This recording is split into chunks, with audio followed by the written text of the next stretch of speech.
Hello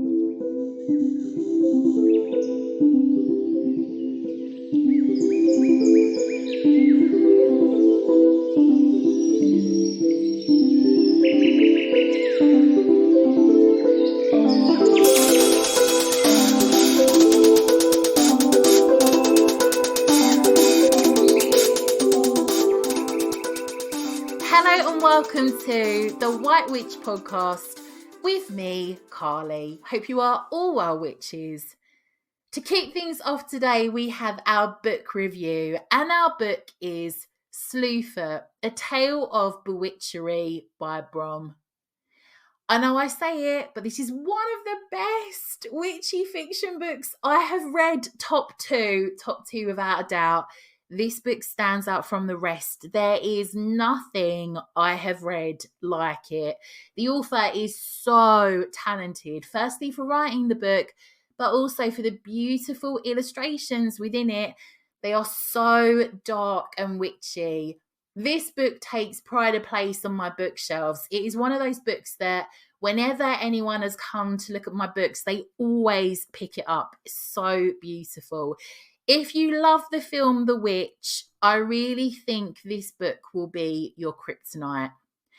This is the book's blurb. Connecticut, 1666. An ancient spirit awakens in a dark wood. The wild folk call him father, slayer, protector. The colonists call him Slewfoot, demon, devil. To Abatha, a recently widowed outcast, alone and vulnerable in her pious village, he is the only one she can turn to for help. Together they ignite a battle between pagan and Puritan, one that threatens to destroy the entire village, leaving nothing but ashes and bloodshed in its wake. If it is a devil you seek, then it is a devil you shall have. Abatha is possibly my biggest hero out of all the witchy fiction books I've read. She is spot on. Newly widowed, she takes on the challenge of farming her and her former husband's land to prevent her swine of a brother-in-law from taking it despite his best efforts. All the while, initially she has the wild folk harassing her until eventually they help her more than any living soul in the village ever would. My favourite scene involves her and Samson, otherwise known as the devil to the villagers. Basically, she is trying to cheer him up because he is down in the dumps, and she recites to him a litany of naughty limericks that she learned on the boat sailing over from London. I can only read you this one because the rest are far too naughty, but it had me howling. There was a Scotsman named McPhee who got stung on his nuggets by a bee. He made tons of money by producing lots of honey every time he went for a pee. The author's got a really good sense of humour. The relationship between Abatha and Samson is absolutely beautiful. Samson is also my hero as well.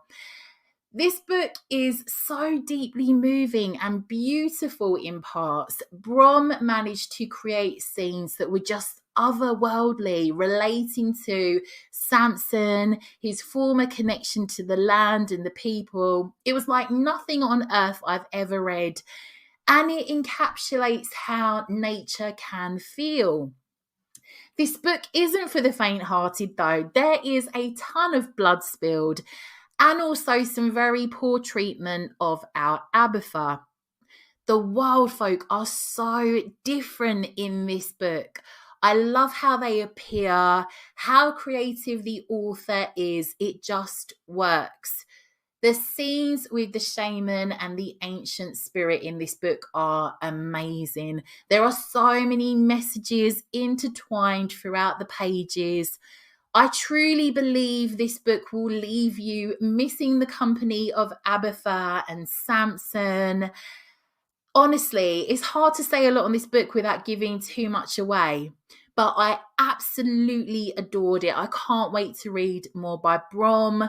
I really think that you might too. Join me after the break to talk all about the sacred grove. A look at the trees of the druids.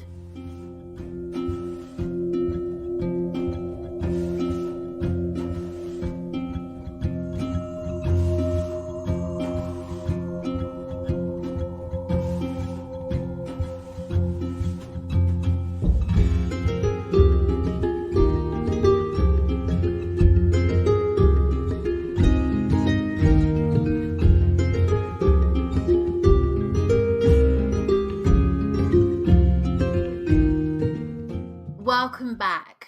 So today we're going to look at two trees sacred to the druids. We've already looked at the yew tree on a previous episode. So today we're going to look at the birch, but to start with the oak. Once upon a time, enormous forests covered much of what we today call Europe.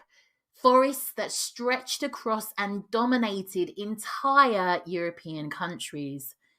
Forests full of bears, wolves, wild boar, red deer, hares, and the like. The king amidst all the forest's trees was and still is the oak. The oak has the Latin name Quercus albus, and it has also been known as the white oak and dewar. It is linked to the element of fire and water. It has a masculine energy. It is linked to Jupiter, the Sun, and Mars. Zodiac signs, Cancer and Leo. Deities, Dagda, Hecate, the Green Man, Apollo, Zeus, Jupiter, Thor, Rhea. Magical themes: hard work, perseverance, patience, wisdom, luck, fertility, strength, healing, prosperity, protection, stability, justice, and truth. The oak's Latin name is Quercus albus, and its folk names are white oak and dewar, combined with the Indo-European root wid, to know. Druid may have referred to those with knowledge of the oak. The oak's Latin name is Quercus albus. As mentioned, its folk names are white oak and dewar. Combined with the Indo-European root wid, to know, Druid may have referred to those with knowledge of the oak, the wise ones of the oak wood. The Sanskrit word dewar gave rise both to the word for oak and the English word door, which suggests that this tree stands as an opening into greater wisdom, perhaps an entryway into the other world itself. In the Ogham alphabet, the word dewar, which means door, is linked to the oak, making it a doorway to knowledge and wisdom. The oak can grow to mammoth heights. Its trunk can expand to massive widths. Its wood is harder and more compact than any other tree. The oak can easily live past 700 years old. Many have lived over 1,000 years and up to 10 stories tall. They have extremely deep roots to assist the immense weight of its heavy branches. Their roots symbolize steadfastness, strength, and solid foundations. Oak roots were considered to be magically potent. The oak tree is susceptible to being struck by lightning more than any other tree. When struck by lightning, it's considered to have received enlightenment and revelation from the divine. Many sacred rituals, rites, ceremonies, and divinations were carried out amidst oak groves. The oak's strength and majesty is further realized in that after being struck by lightning, it can still continue to grow, yet now holds divine illumination. The wood of lightning-struck oak trees was favoured for the making of wands and staffs. Oak wood would be burnt upon sacred and perpetual fires. It was often used to fuel the midsummer fires, therefore it's heavily associated with the summer solstice. Legend has it that the wizard Merlin used an oak tree's uppermost branches for his wand. Holy groves within oak forests were used as places of initiation and worship. The druids would carry out sacred ceremonies and teach secret lessons under the outstretched branch canopies of ancient oak trees. Councils would be convened, treaties were signed, conflicts resolved, and marriage ceremonies performed, all under the ancient oak trees, which blessed and protected each of these rituals with strength, longevity, and durability. It was a central stabilizing location of rule and order. The word druid has many meanings, as we have seen, but one meaning is said to be men of high knowledge or master teacher. Because they used the oak tree as their sacred symbol, they were referred to as men of the oak. Some ancient oaks grew so wide their hollows were able to provide shelter from the elements and protection from enemies. These hollows were also used as congregating places for secret meetings. Oak tree hollows are considered a doorway to other realms. You might want to sit with your back nestled into the trunk of an oak tree, or sit within its hollow if you are ever in need of strength, calming, or enlightenment. They can often induce feelings of protection, nurturing, and magic. Many cities, states, and countries have the oak tree symbol as their mascot. Oak leaves are often used in military insignias and coats of arms.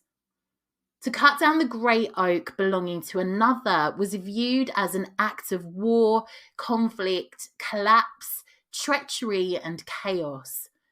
The regal oak tree is seen as a symbol of invincibility, durability, endurance, longevity, enlightenment, wisdom, memory, calm, and strength. Battleships, bridges, and fortifications were crafted from the wood of the oak tree as it's strong, compact, and sturdy. King Arthur's legendary Round Table was reportedly made of oak. Robin Hood lived amongst the oak trees of Sherwood Forest. Jason's ship, the Argo, was said to be crafted from oak trees that were grown amidst a sacred grove. The acorn from an oak tree is a wonderful food staple to us and animals. Acorns can be roasted and eaten as food, ground and used for making bread, and even as a substitute for coffee. Woodland animals store acorns for their winter food. Any uneaten acorns can sprout roots and become the next saplings, yet only a small percentage of acorns will become mighty oaks. The oak tree's entire potential is contained within a single acorn. As they are a product of the powerfully symbolic oak tree, they were and can still be worn for good luck. It was believed that to eat acorns would provide strength and enlightenment. A very rare occurrence is for mistletoe to grow upon an oak tree. Mistletoe does not grow on the ground, but is borne by birds such as the mistle thrush. Mistletoe is considered a spiritual gift from heaven, as birds have always been the symbol for spirit. Should mistletoe be found growing upon the oak tree, this was seen as a very sacred event, a gift from divinity, and being a gift from the divine, it was only removed from the oak tree through a very solemn and meticulous ceremony. It was considered sacrilegious to hack or cut it carelessly from the oak. During a sacred ceremony, a druid dressed in all white would slice the mistletoe from the oak with the use of a golden sickle. They would catch the mistletoe within a white sheet, and it was never allowed to make contact with the ground. As well as considered a gift from the divine, it was also considered an antidote for all poisons. We first learn about the oak as sacred to the druids in a passage from the writings of Pliny, our old mate, who lived in Gaul during the 1st century CE. He wrote of the druids performing their rituals in oak groves and their process of gathering mistletoe. Strabo, another one of our old mates, describes 3 Galatian tribes, Celts who lived in Asia Minor, as holding their councils at a place called Drunemetum, the oak grove sanctuary. The 2nd century Maximus of Tyre describes the Celts as worshipping Zeus. However, he was probably referring to the Celtic god of thunder, Tyrannus, as a tall oak tree. Elsewhere, we learn that the druids of Gaul ate acorns as a way of divining the future. Another Roman writer referred to them as dryads, whom he defined as those who delight in the oaks. We can never know for sure whether the druids of the British Isles and Ireland worshipped and carried out ritual in oak groves. However, we know that the Celts worshipped in groves or nemeton, and the evidence from Ireland in particular makes it likely that these were oaks. Ireland was covered with oak trees, whose presence still echoes down the centuries in place names such as Derry, Derrybourne, Derry Kean, and so on. Many early Christian churches were situated in oak groves, likely because they were once pagan places of worship. Kildare, where St. Bridget founded her abbey, derives from Kildara, the Church of the Oak. Legend says she loved and blessed a great oak and held it so sacred that no one dare harm a leaf of it. Under its shade, she built her church. This ties in neatly with pre-Christian tradition, as the pagan goddess Bridget was daughter to the sun god Dagda, to whom the oak was sacred. Saint Columcille, also known as Columba, who many believe to have been a druid before he embraced the new faith, likewise founded churches in an oak grove at Derry, formerly known as Derra, the monastery at Durrow, formerly known as Dermag, the Plain of the Oaks, and a monastery at Kells, where he lived under an oak tree. According to the Irish Life of Saint Columcille, a man took some of the bark of his tree to tan his shoes and contracted leprosy as a consequence. When he was founding the church at Derry, Saint Columcille burned down the town and the king's fort in order to eradicate the works or worldly men and sanctify the site for his church. But the fire blazed out of control and he had to pronounce an invocation to save the grove of trees. He loved these trees so much that he built his oratory facing north-south instead of by the usual Christian orientation of east-west, so none would be disturbed. He ordered his successors not to touch any tree that might fall, but to let it lie for 9 days, the sacred Celtic number, before cutting it up and distributing the wood among the poor. When later in life he lived at the abbey he founded on the Isle of Iona in Scotland, he declared that although he feared death and hell, the sound of an axe in Derry frightened him more. Other places that show a faint trace of being pre-Christian oak groves are an oak grove near Loch Science in the Isle of Skye that was once held so sacred that no person would dare cut the smallest twig from the trees. Also in Scotland is the sacred oak on the island in Loch Marie. The local story goes that it was once Eileen and Morig, the island of the great king, who was in fact a pagan god. And in England, the remains of ancient oaks were discovered near the Romano-British temple at Lydney, dedicated to the god Nodons. Another godlike personage bearing the insignia of the oak is described in the Feast of Bewitchery, where 3 famous warriors, including Cuchulainn, take turns in guarding the Dun of Curoy while he is away. Two of them fail. Then during Cuchulain's watch, a gigantic warrior attacks the settlement who hurls great branches of oak at Cuchulain. After a tremendous battle, Cuchulain defeats him. Later, it becomes apparent that the assailant was Curoi himself, whose other name is Macdair, son of Oak Tree. In the course of the story, he also challenges Cuchulain to behead him and to be beheaded himself in return.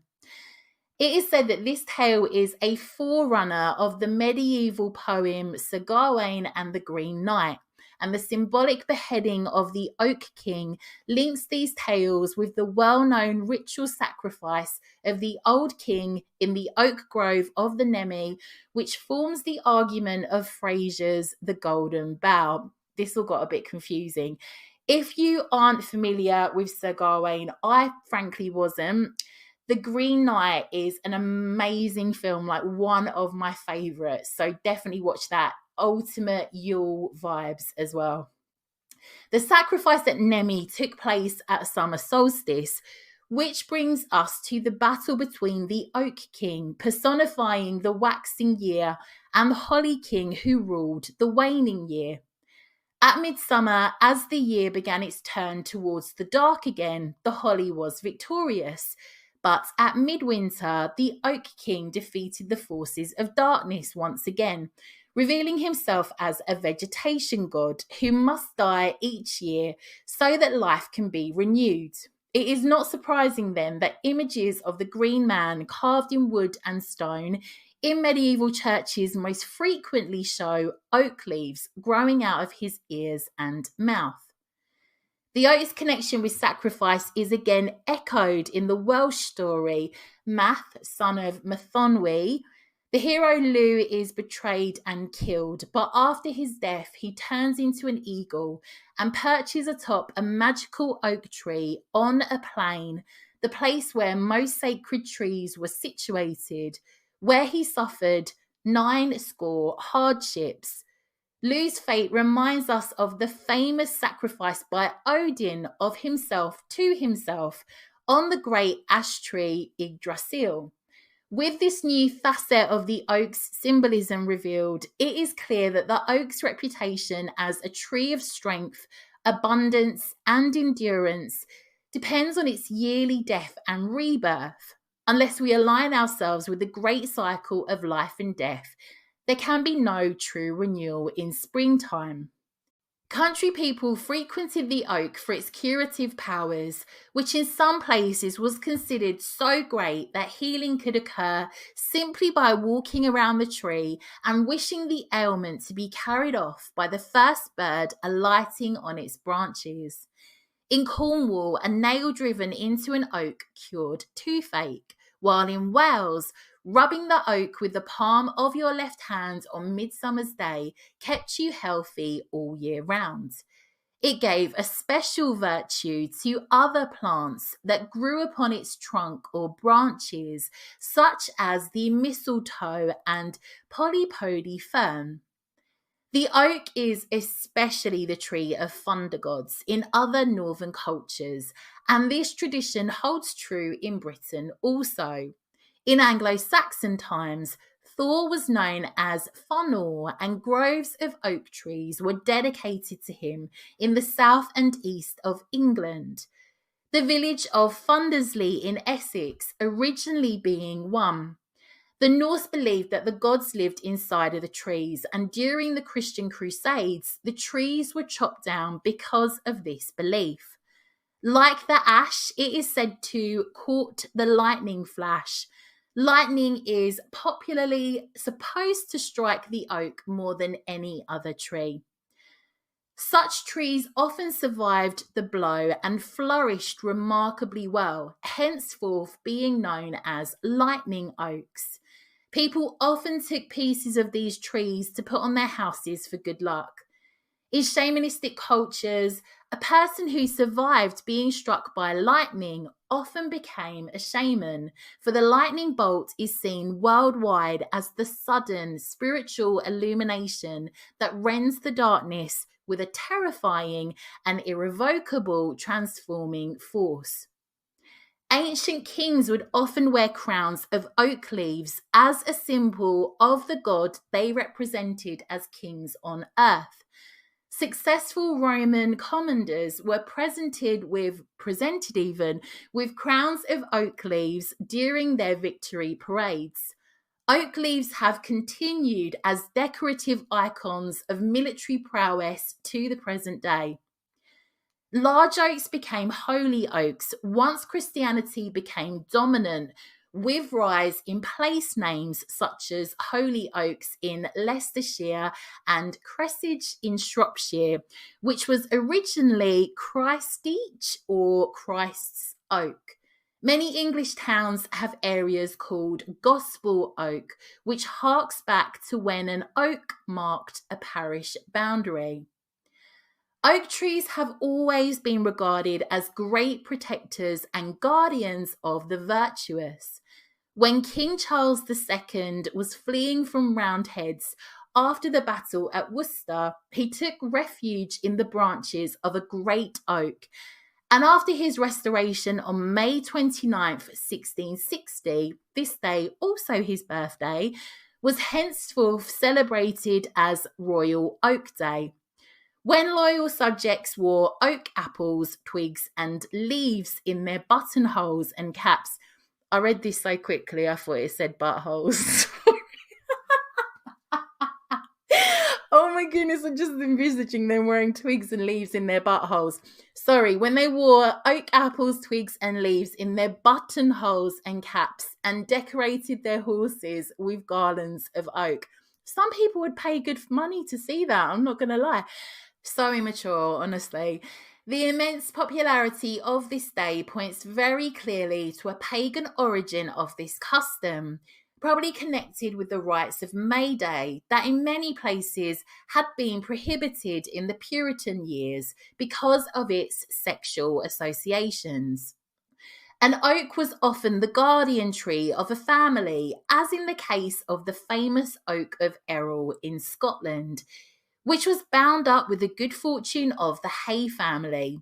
A 19th century descendant of the family described how it was believed that a sprig of the mistletoe cut by a Hay on All Hallowmas Eve with a new dirk, and after surrounding the tree 3 times sunwise and pronouncing a certain spell, was a sure charm against the glamour or witchery, and an infallible guard in the day of battle. A spray gathered in the same manner was placed in the cradle of infants and thought to defend them from being changed for elf-bairns by the fairies. When the root of the oak decayed, then the Hay family would likewise perish, as the old prophecy attributed to Thomas the Rhymer states.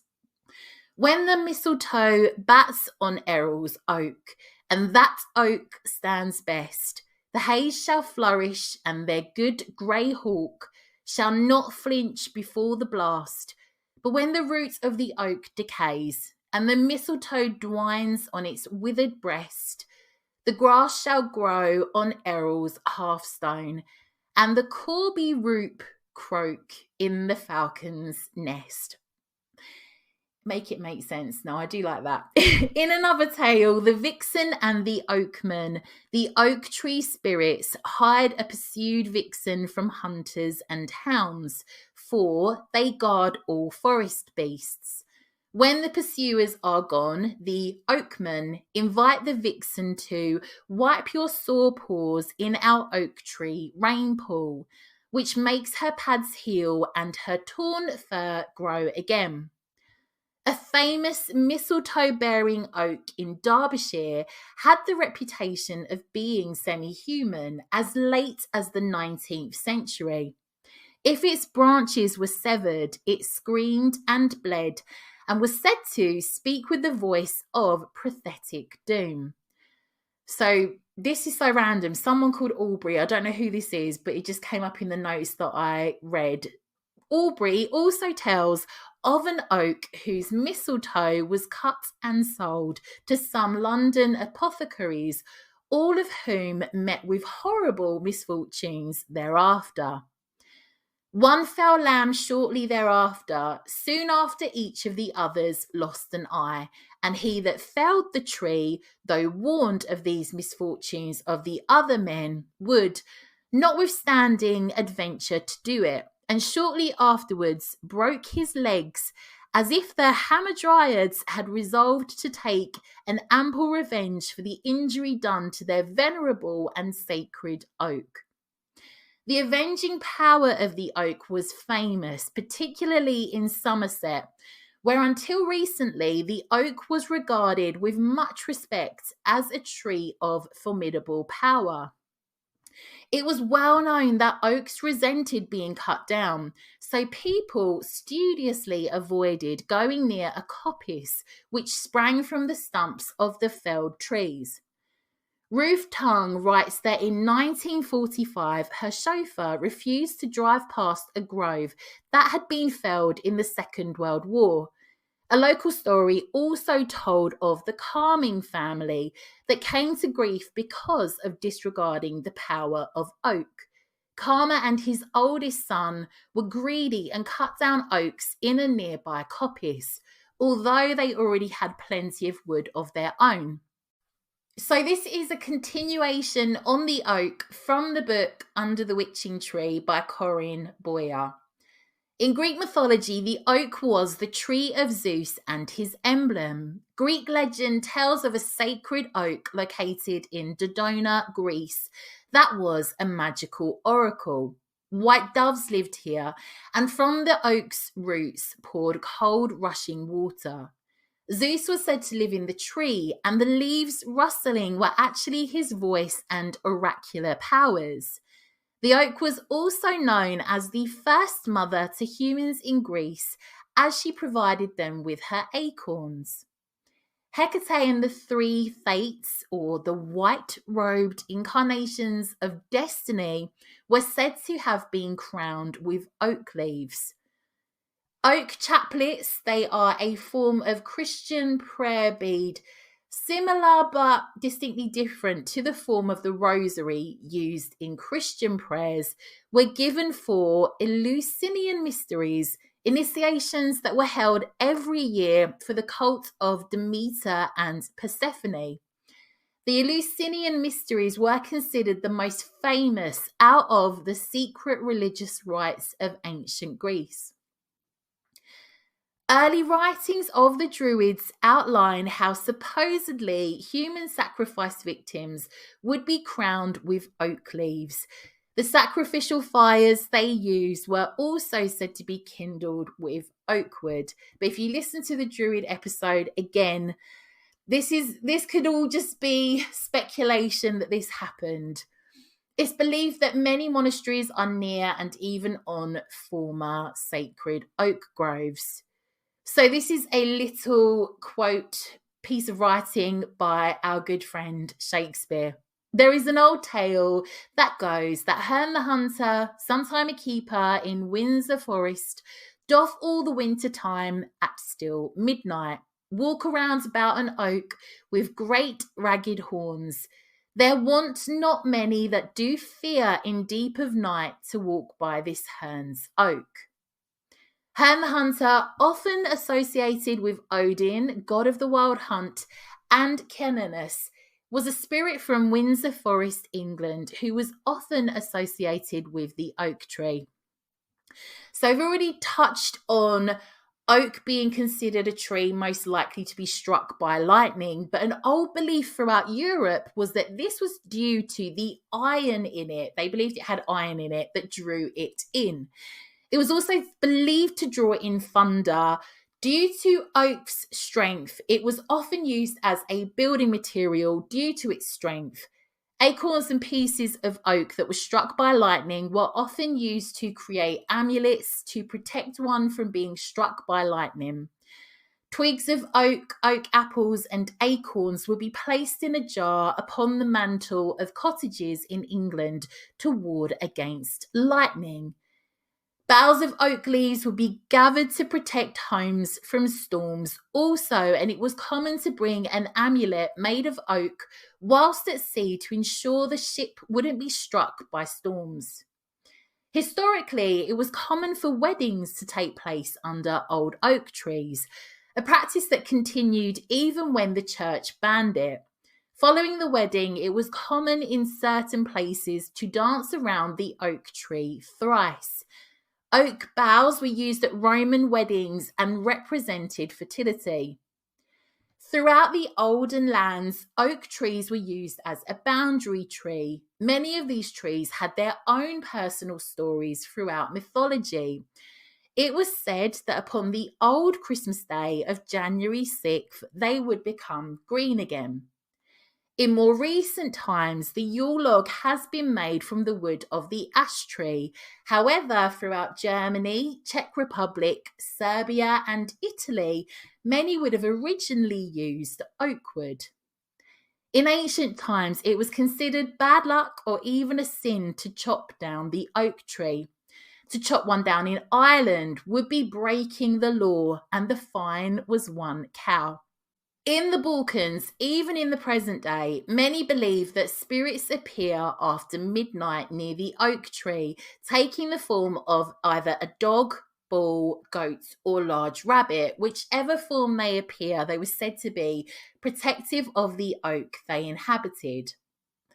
Elves and fairies have long been believed to live in oak branches, specifically within the leaves. Ancient oak woodlands were long thought to be haunted by elves and fairies, even more so should they also have bluebells within them. Children were warned to not frequent the bluebell woods, lest they be taken by the fairies, never to be returned again. In Yorkshire, if you were to find an oak tree with a large hole in it, I can't do the accent. Like, I'm up north, but I'm not even up north. I'm in the Midlands, but you know, I still stand by. I need a passport, anything past Peckham. In Yorkshire, if you were to find an oak tree with a large hole in it, don't bother trying, Carly. It was said to confirm the tree was haunted. Like, facts that no one wanted to know. Since we've moved up here, my daughter is at college and she started saying class and glass instead of class and glass, because obviously a lot of her friends are from here and got the accent, and it's just really interesting to see. Like, it didn't take long at all. Anyway, if I start talking in an accent, then you'll have to let me know. In Germany, a hole in an oak tree was a doorway for the elves to come and go. An old superstition was of the oak tree screaming when it was chopped down, and to hear it cast death upon the one who heard it. In Heddon Oak, near Crocombe Village, England, there are said to be spirits of those who were hung for their crimes. After dark, it's advised not to walk close to the old oak trees, in case you hear the branches creak with the weight of the ghosts still swinging from them. The warrioress Joan of Arc was put to death at the age of 19 for supposedly being a witch. One of her charges related to her supposedly frequenting a fairy oak, hanging garlands on it and dancing around it. They believed she took in spiritual powers from the tree. Acorns have much of their own lore. A good crop of acorns was said to signify a hard winter to come. They were often placed in the hands of the dead in certain parts of Europe. Associated with the Fae, they were believed to have been used by leprechauns as their pipes to smoke from. Acorn cups were also believed to offer shelter to fairies. It was often believed that oak and walnut couldn't grow near one another, for one would surely perish. So oak apples, I think we've referenced these. These are small round growths that you see on the side of the oak tree. So these galls have within them insect-laid eggs, and here they develop. In the medieval period, they would use these to make ink and dye. Now, these oak apples were also known to be used in a very macabre divination practice. The message dependent on the insect found within it. A fly symbolised a quarrel would take place. A spider symbolised illness, and a worm symbolised poverty. Oak leaves would historically be worn to ward off witchcraft and evil powers. Even better if the oak leaves were from an oak tree placed on a crossroads. These were known as cross oaks. So, decoctions, elixirs, and teas made from oak bark have been used to combat dysentery, headaches, diarrhea. Salves made from oak bark have been used to treat hemorrhoids, inflamed gums, wounds, and eczema. A decoction of oak bark and acorns was often made up as an antidote for poisoning. Here's how you could work with oak in your spell work. It is said that when the oak calls to you, it is time for you to recognize the courage and bravery within you. Whatever it is you have been struggling to accomplish can be crushed with your determination and confidence. You could use an acorn or two as a charm for good luck or wealth. You can charge them in moonlight to charge their energy. Acorns hung in the window of a home are said to bring luck and prosperity. But old law also states that acorns placed by a window would protect the home from lightning. Oak promotes strength, courage, and endurance in all magical workings. You could sprinkle it in the corners of your home and across thresholds for protection and grounding. You could use it as an incense in meditations and divination to seek out and find hidden truths. It is linked to midsummer and Yule, so you may want to use it coming up to Yule this year. It is linked to the animals, the stag, the squirrel, the robin, the eagle, the crow, the rabbit, and the raccoon. And it is linked to the crystals, jasper, dravite, and quartz. Birch. Other names it has gone by: Beth, Bereza, Burke, Lady of the Woods, Birth, Canoe Tree, Paper Tree, Silver Birch, and White Birch. Linked to the element of water, it has a feminine energy. Linked to the zodiac signs, Taurus and Libra. Linked to the tarot card, the Empress, and deities, Venus, Thor, Bridget, Diana, Ceridwen. Its themes are new starts, new beginnings, establishing boundaries, inception, birth, rebirth, fertility, new ideas, a journey, an initiation, driving out evil, cleansing, connection to the young, change, leaving behind old ways, patterns, things, or people whose influence is detrimental to you. Loss of familiar things, losing fear of the unknown, welcoming changes, good fortune and happiness, energy, vitality, protection, and exorcism. The birch is the first of the trees in the Ogham and represents the number one and the beginning of your own personal journey through the trees. The birch is the first tree to colonize, dropping its leaves and twigs to enrich the soil for other trees to follow. It is a tree of great life and giving properties. It represents new beginnings, new opportunities, a journey, physical or spiritual. It is a time to prepare yourself for changes. To begin any new situation, it helps to consciously put yourself into a new frame of mind. You may need to spiritually prepare yourself, leaving behind old hopes or ways of thinking. The birch has often been used historically in cleansing and driving away evil. Working with the birch can help you to consciously rid yourself of any unhelpful influences in your life, which hold you back from moving forwards. Akin to how the birch sheds its bark, Shed the old, unhelpful aspects of your life to make way for the new to come in. When the birch calls to you, it's asking you to cleanse and renew a current situation in your life. You have the power to heal and recreate anything you desire. It's the perfect time now for reinvention.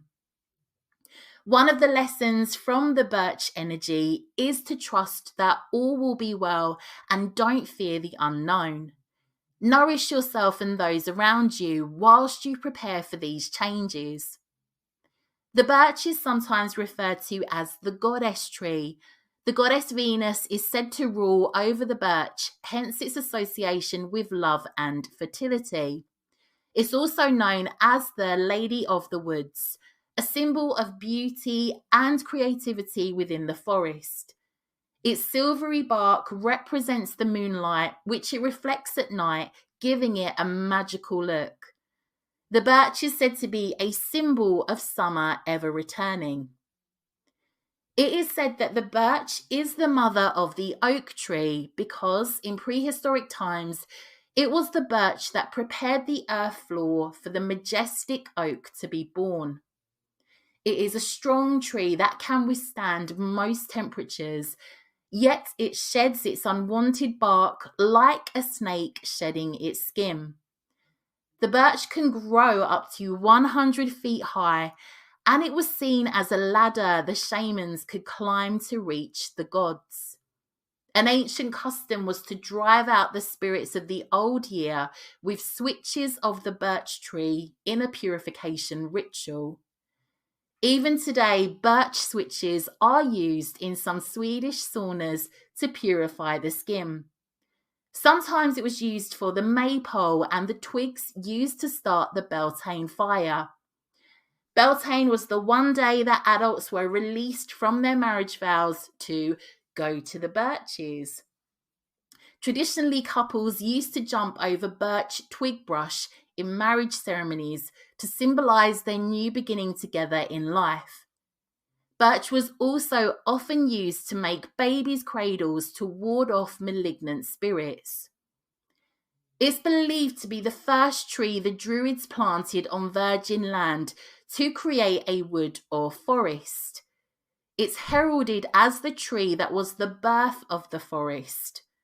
Birch is the first tree to grow back following a forest being burnt or logging. Birch is derived from the meaning bright or shining in Indo-European and Sanskrit terminology. Quite possibly it came from the Anglo-Saxon term beorgan, meaning to protect or shelter. One of the roots of its name are also from the goddess Brigid. The time of the birch tree is 24th December to 20th January, the first of the 13 tree months in the Celtic calendar. A time of the birch moon, it comes just after Yule. This time is seen as the rebirth of the sun, which is why the birch is perfect due to its new beginnings and rebirth associations. The birch tree is considered one of the first 3 pillars of wisdom, oak, yew, and birch, and can represent the first level of druidic working, so for the bard.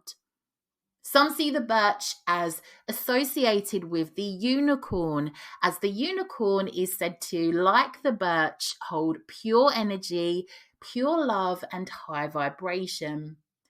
It's also a tree of the Fae, Gilly-Doo, a Scottish guardian tree spirit or Fae who are disguised as foliage, said to dislike humans and live in birch thickets. Lore states that they prefer the birch tree over all others and jealously guard them from humans. Lore states that if the spirit of the birch tree touches a head, it leaves a white mark and the person turns insane. If it touches a heart, the person will die. Birch trees often have other kin spirits attached to them, and the Leshy or genie of the forest are said to dwell in their treetops. Krampus, the half-goat, half-horned demon that appears at children's homes in the dead of night on December 5th, has his roots entwined with the birch as well. Krampus is known to carry birch sticks or ruten to swat the naughty little children with, and carries with him a birch woven basket on his back, using this basket to transport the children back for his consumption or to take them to hell. Birches have been used in rituals by way of striking or tapping a person thought to be possessed, or in healing treatments to bring forth purification and rejuvenation. The birch tree was of major importance to the Native Americans, for the bark was used as a waterproof covering for their homes and for the making of canoes, maps, artwork, and the like. The Ojibwe Chippewa tribes here telling a magical folk tale of birch bark being offered as a spiritual gift from the trickster deity Wanabozo. The bark being used ceremonially to wrap the bodies of the dead in preparation for their burial. The birch is linked to the white stag, thought to be a creature of the other world, representing change or a quest. Also the egret and its links to peace. The birch is a fine example that there is light and dark in many things, and that what can hex can also heal. The leaves, syrup, and bark can be made into many forms of healing products, from tea to beer to oil for aches and pains, to name but a few of this healing tree's properties. The resinous substance secreted by young shoots and leaves have acidic properties, and when combined with alkalis create a tonic laxative. Birch is perfect to use to make a goddess wand, since birch is the tree known as the Lady of the Woods. A grove of birch trees is an excellent place to communicate with the goddess. Ask the tree if it will allow you to take a branch. Be sure to leave the tree an offering of thanks when you are done. Birch trees are said to especially appreciate offerings, specifically pretty stones and seashells, which could link to its association with the water element, but also flowers or herbs. Please note, never take bark off a living birch tree, since this can kill it. So the information I'm going to go into now is from an amazing book that I'm currently reading called From Under the Witching Tree by Corinne Boyer.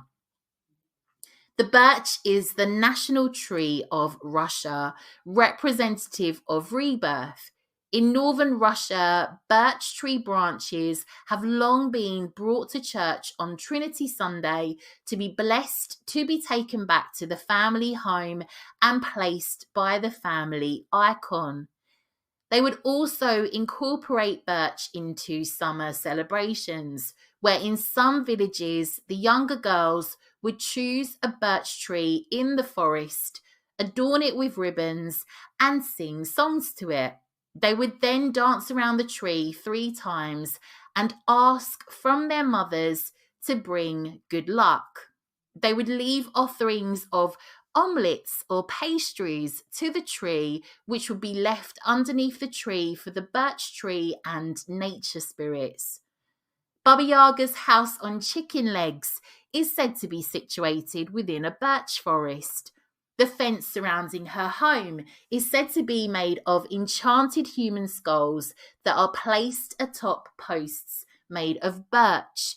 Her broom is said to be made of birch that she uses to sweep away her tracks as she travels in her giant mortar and pestle. There is a German tale that tells of a young shepherdess who was spinning in a birch forest. She was approached by a wild woman dressed in all white with a garland of flowers in her hair. She persuades the young maiden to dance with her on 3 days in a row, each time so enchanted and enraptured that the girl's spinning was quite forgotten. At the end of the day, however, the spinning was magically completed, and on the last day, the wild woman gave the girl birch leaves to fill her little birch basket. Upon returning home, the leaves turned to gold. In British folklore, it was believed there were birch trees growing at the gates of paradise. In the ballad of The Wife of Usher's Well, it was the birch tree that gave the three ghosts returning home their hats made from the papery white bark, a sure sign that they were of the other world. In old Scottish ballads, birch was associated with wraiths of the dead. Should a birch wither and die close to a home, it was an omen of death for one of the members of the family in that home. A Somerset legend is of the birch tree as a tree of death, the one with the white hand, who would haunt the scrub of birch and oak. She would rise up out of the mist on the moors to follow a lonely traveller, appearing to them deathly pale, with clothing that was said to rustle like dead leaves, and with a hand that looked like a branch that had been struck with lightning. If she were to point her finger at a person's head, they were said to run away mad. If she placed her hand upon your heart, it would cease to beat. The best way to keep her away, according to legend, was to keep salt with you. Old Irish belief was that the fairies disliked the birch tree. Throughout many northern realms, birch was used as a protective tree. Throughout Western England, birch would be used to make crosses that would be hung over doors of cottages to repel enchantments. If paired with rowan, they would hold even more power, especially on auspicious days. Planted outside, the birch was believed to ward against witches. The witch would be compelled to count the leaves upon the birch before she would attempt to enter your home. It was believed, however, that the birch shouldn't in any way hang over your home or touch it anyhow, as this could bring bad luck to those inside. Growths on the birch tree were often referred to as witches' knobs and were often used for carving, turning, and furniture making. In the Balkans, it was apparently common for young female witches to invoke fairies with the use of a birch broom in order to ask the fae to provide them with protection. A folk ritual to evoke the Leshy was carried out in Russia using birch. Russian peasants, the author's words, not mine, would cut down very young birch trees, arranging them in a circle with all the points aimed towards the circle's centre. The circle would be entered by them, calling the Leshy spirit to them. The Leshy was said to make his appearance. They would then place him on one of the birch tree stumps that faced towards the east. They would kiss his hand and then look between his legs as they recited the following: Uncle Leshy, show yourself to us, not as a grey wolf, not as a fierce fire, but as I myself appear. The birch leaves are said to then tremble, and the spirit would show himself in a human form that would help the peasants in whatever way they so wished. On the proviso, they promised him their soul in return. This certainly has links to the summoning of the devil within other traditions, especially with the fire and wolf reference. To the Siberian shaman, the birch was a spirit world tree. One legend is of the original shaman's cradle being crafted from birchwood and housed under a birch tree.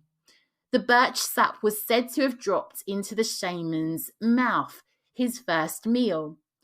Siberian shaman drums were sometimes made from birchwood that had been struck by lightning. They also used masks for dancing and guising that were created from birch. You may wish to have a go at making a birch healing poppet from this book, a rustic poppet to be used for someone in pain or sick. Harvest some birchwood branches on the morning of a full moon. Make sure you provide appropriate offerings to the birch tree in exchange as you state your intentions to the tree. When you get home, craft the sticks into a stick doll with arms, legs, and a head. You can tie it all together using green thread. With a length of white silk spread with some birch leaves and a bed of raw black sheep's wool, clean but unprocessed. Lay the poppet upon this bed, using a switch of clothing from the one who is ill, ideally clothing that has been worn for a long time and is threadbare. Wrap the doll with the cloth and tie it on with green thread. Take the poppet wrapped in its bundle to a nearby running stream.